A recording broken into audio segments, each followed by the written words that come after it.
Bago tayong artwork na dapat ibahagi ngayong araw.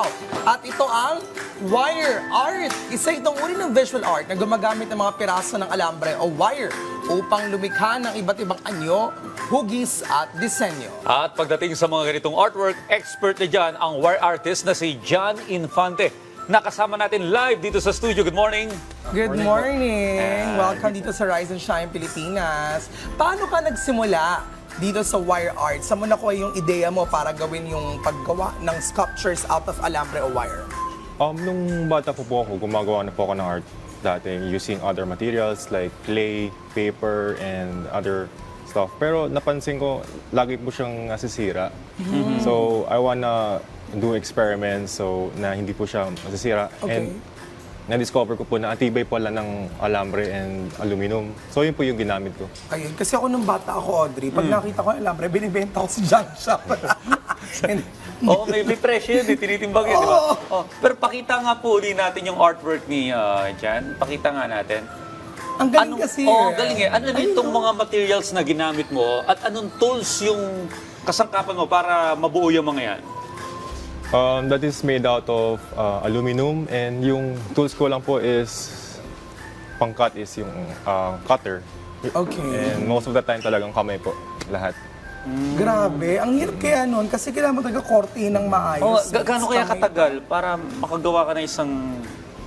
I mean, the regular size, for instance. Regular size po, like this one, umabot po siya ng around 1 week, 2 weeks.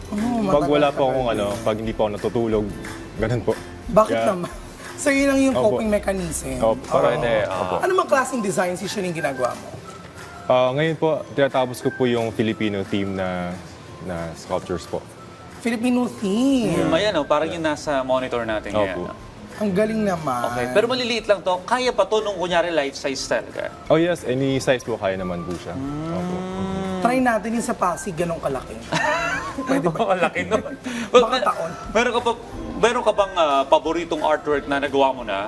At saka bakit yun yung favorite na nagawa mo? Ang pinaka-favorite ko po is the one na kay Michelle D po. Oh. Kay Michelle D. Okay, ginawa mo siya. Yes po. Ano ito? It is the evening gown of Michelle D, designed by Mark Baumgartner. Na-inspire po kasi sa damit po niya. Talagang, when I saw it the first time, talaga, wow, ganda.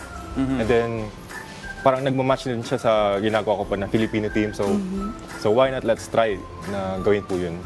Okay, magkano inaabot ng ganitong klaseng mga artwork at saan namin usually, or should I say, saan na nakaabot ang iyong mga opera?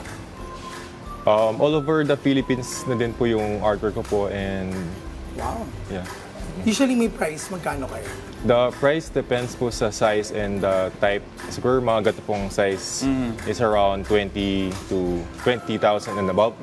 Okay. Okay, may mga nagpapa-commission ba sa'yo? Halimbawa, ako, may gusto akong ipagawang design sa'yo. Pwede yan. Tapos ko, kontakin ka, gagawin mo yan. For Yes, how many po. weeks? Halimbawa, ganun. Depende po sa size. Siguro 2 weeks ya. Kaya naman po siya. Ang galing, no? Art lambre, no? Looking forward or moving forward, bukod sa alambre, ano yung gusto mo i-explore pa? Bilang kasangkapan or... I wanna try resin and wood po one day. Gusto ko din po kasi mag-open ng furniture shop. It's like a combination of art and furniture. Ang galing, no? Papasok din po doon yung architecture side. Mula sa pagkabata na parang gusto niya maging maayos yung artwork. Ngayon, gusto niya gumawa ng furniture shop. Pero architect ka. Archi graduate po. Okay, okay. Well, saan matatagpuan kung gustong makita ng ating mga ka-RSP, ng ating viewers, yung mga artwork mo, yung mga sculpture mo, saan nila pupuntahan? Pwede niyo po ko puntahan sa aking mga social media accounts like joffy.ph and sa IG and sa Facebook page ko po. Pero sabi mo kanina, nasa gallery yung iba. Tama Opo, ba? yes Saan po. nung mga gallery nito? Meron po ako sa Tagaytay, Muntinlupa, and coming soon din po sa Cubao. Nice. Siguro maganda rin, very inspiring kasi to no? From simple art na gusto magawin ng bata and it became different on a macro level. Ano ang payo ang pwede mong ibigay sa mga nagsisimula pa lang sa wire art na, syempre, maraming gustong subukan to. First of all, they should be prepared sa wire art kasi it's very hard.